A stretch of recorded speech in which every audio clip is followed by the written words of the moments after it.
বাড়িটাকে আমাদের ভাঙতে হবে। লাস্ট যে বাড়িটা ভাঙা পড়ে গেছে সেটা হচ্ছে আমাদের বাড়ি।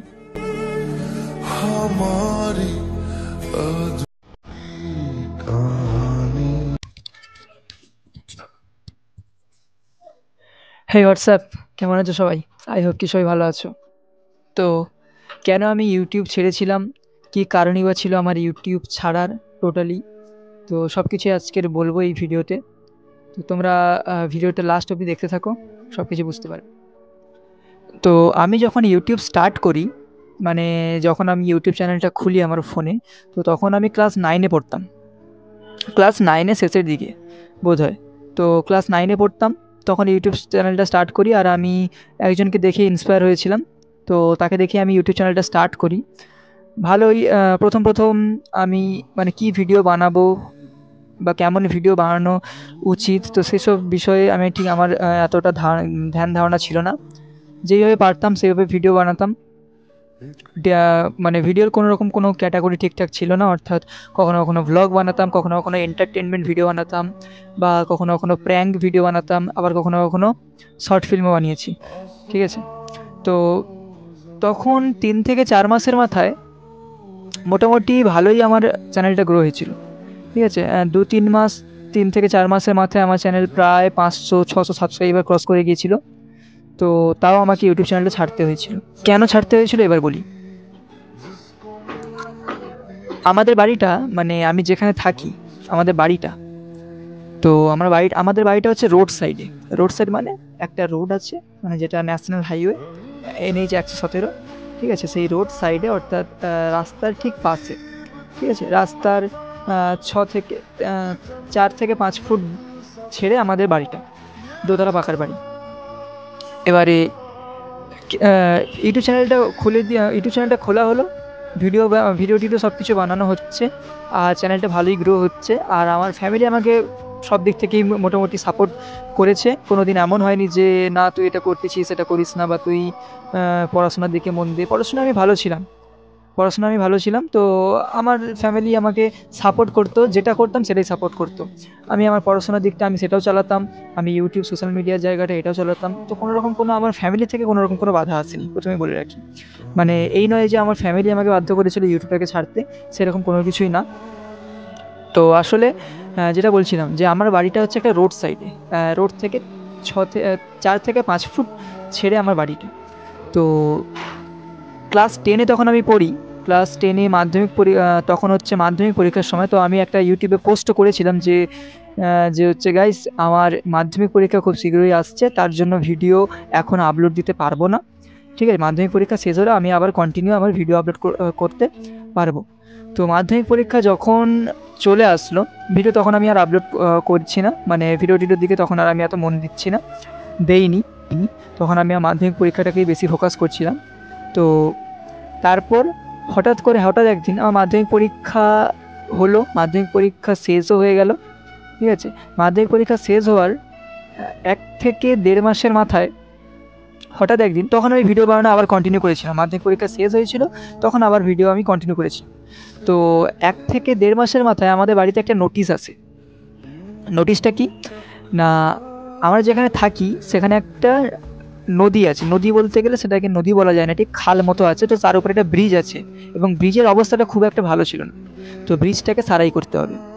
তো নোটিশটা আসে এই যে ব্রিজটা সারানো হবে, ব্রিজটা সারিয়ে বড় ব্রিজ হবে, তো বাড়িটাকে আমাদের ভাঙতে হবে।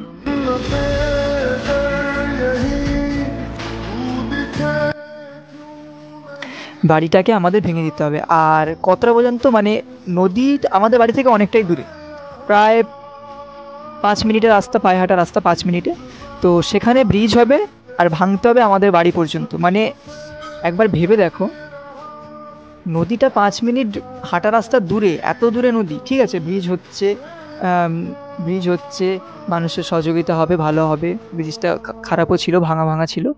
তো লাস্ট মানে যে মাথায় এসে থেকে গেছে, অর্থাৎ লাস্ট যে বাড়িটা ভাঙা পড়ে গেছে, সেটা হচ্ছে আমাদের বাড়ি।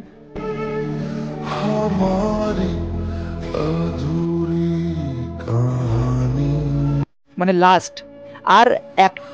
আর একটু যদি ওপারে মানে ওদের লেন্সটা আর একটু যদি ওপরে থাকতো তো আমাদের বাড়িটা টিকে যেত। আর একটা বাড়ির জন্য আমাদের বাড়িটা ভাঙতে হবে। তো এইটা আমাদের নোটিশ দিয়ে গিয়েছিল।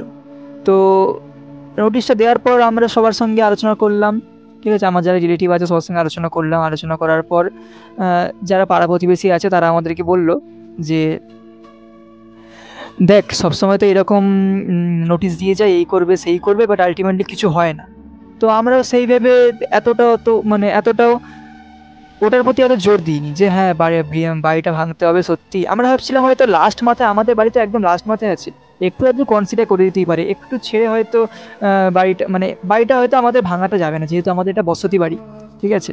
তো আমরা এটাই ভাবছিলাম। তো এই করতে করতে আরও 1-1.5 মাস মতো আরও কেটে গেল। আর কোনো সেই নোটিশের পর আর কোনো নোটিশ আসেনি। বাট তারপর হঠাৎ আরেক দিন একজন লোক এলো কর্পোরেশন থেকে। তো সে আমাদেরকে এসে হুমকি দিতে লাগলো যে হয় তোমরা বাড়িটাকে 1 সপ্তাহের মধ্যে ভাঙবে, আর না হয় আমরা বুলডোজার এনে বাড়িটাকে।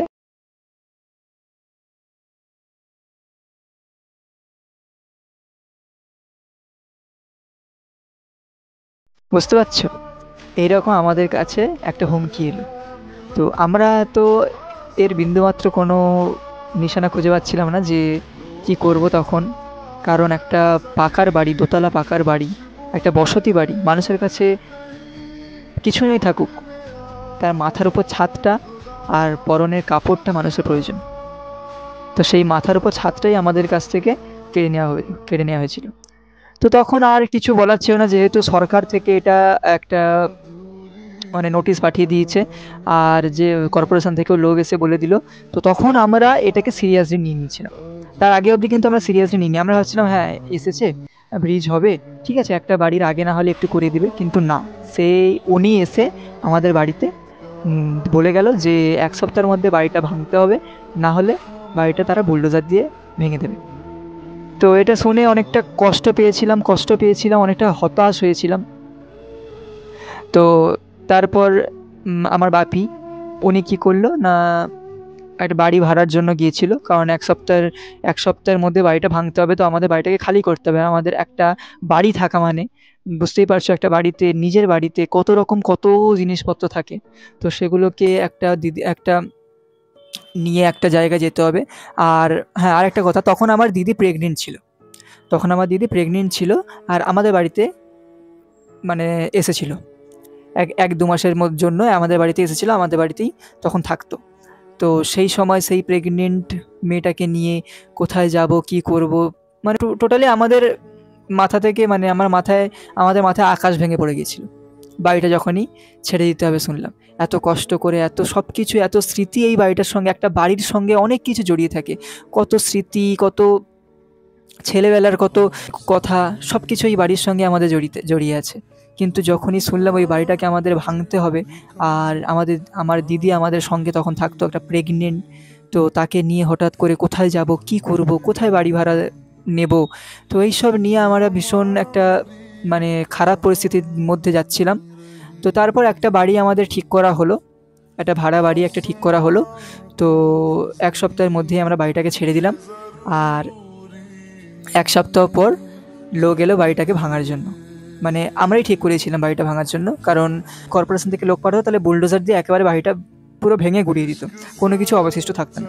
তো আমরা তখন কী করেছিলাম, বাড়িটাকে আমাদের যারা লোক আছে তাদেরকে দিয়ে আমরা বাড়িটাকে ভাঙিয়েছিলাম। এবং তার থেকে যে ইট, ঠিক আছে, আর যে সমস্ত দরজা ফরজা যেসব ছিল, তো সেসব আমরা বিক্রি করে দিয়েছিলাম। কারণ এখন আর রেখে কী হবে, এত ইট প্রায় 7,500, 8,000, 9,000 মতো ইট আছে। তো এইসব ইট নিয়ে আর কী করবো, কোথাও যাওয়ারও ছিল না। তো সেই মতো আমরা আমাদের মতো লোক লাগিয়ে বাড়িটাকে ভেঙে দিয়েছিলাম। সত্যি কথা বলতে, যখন আমার বাড়িটা যখন ভাঙা হচ্ছিল, আমি আসতে চাইনি প্রথমে, যে না আমি দেখতে পারবো না আমার শখের বাড়িটা, আমার এতদিনের স্মৃতি যার সঙ্গে জড়িয়ে আছে, নিজের বাড়ি, একটা নিজের পরিবারের একটা নিজের একটা গার্জেনের মতো। বাবা যেমন আমাদের গার্জেন, বাবা মা, তেমন নিজের বাড়িটাও আমাদের কাছে আমাদের গার্জেনের মতো। তো তাকে এইভাবে ভেঙে শেষ হয়ে যেতে দেখতে আমি পারতাম না। তো আমিও সেই মতো ভাবলাম যে আসবো না, তবুও একবার ইচ্ছে হয়েছিল যে বাড়ির ছবিটা অন্তত তুলে নিয়ে যাই, বাইরে থেকে ভেতর থেকে সব কিছুর ছবিটা, যেখানে যেখানে আমি থাকতাম, যেখানে যেখানে সব কিছু আমি করতাম। তো মনে হয়েছিল বাড়ির অন্তত একবার হলে ছবিটা রেখে দিয়ে যাই, তুলে নিয়ে যাই, ফোনের গ্যালারিতে থেকে যাবে। তো এসেছিলাম বাড়িটাকে দেখতে, ছবিও তুলেছিলাম কিছু।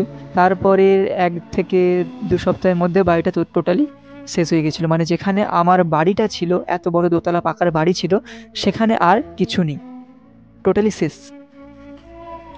তো সেই পরিস্থিতিতে আর আমার, মানে কি বলবো, তো এইটাই হচ্ছে আমার মেন কারণ বলতে পারো ইউটিউবটা ছাড়ার। কারণ সেই পরিস্থিতিতে তোমরা নিজেরাই চিন্তা করে দেখো না, যেখানে আমার থাকার কোনো জায়গা নেই, যেখানে আমার মাথার উপর থেকে ছাদটা চলে গেছে, সেই পরিস্থিতিতে আমি কীভাবে ফোন নিয়ে ভিডিও করব, ক্যামেরা নিয়ে ভিডিও করব, হ্যালো গাইস কী করছে, হ্যাঁ আমি এইভাবে আমার সেই পরিস্থিতিকে আমি তোমাদেরকে দেখাবো যে হ্যাঁ গাইস দেখো আমার বাড়িটাকে ভাঙা হচ্ছে, কর্পোরেশন থেকে লোক এনে আমার বাড়ি পুরো বাড়ি ভেঙে দিচ্ছে। তো সেই রকম পরিস্থিতিটা আমার আর ছিল না, ভিডিও করার পরিস্থিতিটা আমার আর ছিল না, সেই মেন্টালিটিটা আর ছিল না। তো তারপর থেকেই আমাদের জীবনে একটা বড় যুদ্ধ শুরু হলো। যাই হোক, এখন পরিস্থিতি অনেকটা সুন্দর হয়েছে, পরিস্থিতি অনেকটা সামাল দেওয়া গেছে। আর এত বছর পর আবার আমি তোমাদের সঙ্গে যুক্ত হলাম ভিডিওতে। তো এটাই হচ্ছে মেন কারণ। মানে আমার বাড়িটা ভাঙার পর থেকে আমার আর সেই রকম মেন্টালিটি ছিল না যে আমি ভিডিও আবার কন্টিনিউ করব, তোমাদেরকে এইরকম ভিডিও দিতে থাকবো। তো সেই রকম পরিস্থিতি আমার ছিল না। তোমরা নিজেরাই আমার জায়গায় নিজেকে বসিয়ে দেখতে পারো, পারতে না, কখনোই পারতে না। তো এই কারণে আমি ইউটিউবটাকে সেই দিন থেকে তো টোটালি আমি ছেড়ে দিয়েছিলাম, এই কারণেই ইউটিউবটাকে। আমার এত সুন্দর গ্রোয়িং একটা চ্যানেলটাকে 2 থেকে 3 মাসের মাথায় এত সুন্দর একটা রিচ পেয়েছিলাম, এত সুন্দর সবার ভালোবাসা পেয়েছিলাম, সবাইকে মানে এই সব কিছু হারাতে হয়েছিল শুধু ওই একটা কারণের জন্য। তো তারপর 3 বছর, 3.5 বছর, 4 বছর কেটে গেল। এখন একটা ভালো পরিস্থিতিতে আমরা আছি, ঠিক আছে। আমি এখন দিল্লিতে থাকি আমার দিদি জামাইবাবুর কাছে, পড়াশোনার জন্য এখানে এসেছি। আর তো এখানেই থাকি, এখন এখানেই তোমাদের মনে হলো যেন আমার চ্যানেলটা পড়ে আছে অনেক দিন তো হয়ে গেল ভিডিও ছাড়া হয় না। তো দেখি ভিডিও ছেড়ে যদি সেরকম আবার ভালোবাসা পাই তো আবার আমি কন্টিনিউ করব। তো এই হচ্ছে পুরো ব্যাপার আমার ইউটিউবটাকে 3.5 বছর 4 বছর আগে ইউটিউবটাকে টোটালি ছেড়ে দেওয়ার, এটাই হচ্ছে মূল কারণ। যাই হোক, আবার তোমাদের যদি ভালোবাসা আমি সেই রকম পুনরায় যদি তোমাদের সাপোর্ট, তোমাদের ভালোবাসা পাই, আমি আবার ইউটিউবে ভিডিও বানাবো। তো আমার একটা সেকেন্ড চ্যানেলও আছে, সেটা হচ্ছে আমার এডুকেশনাল চ্যানেল। আমি নিটের জন্য ক্লাস 11-12 জন্য কেমিস্ট্রি বায়োলজি পড়াই। তো তোমরা যারা স্টুডেন্ট আছো, যাদের প্রয়োজন, তো তোমরা সেই চ্যানেলটা গিয়ে ভিজিট করতে পারো, আমি ডিসক্রিপশানে লিঙ্ক দিয়ে দেবো। তো চলো, দেখা হচ্ছে নেক্সট কোনো ভিডিওতে। আর ভালো থেকো, সুস্থ দেখো, টিল দেন, বাই।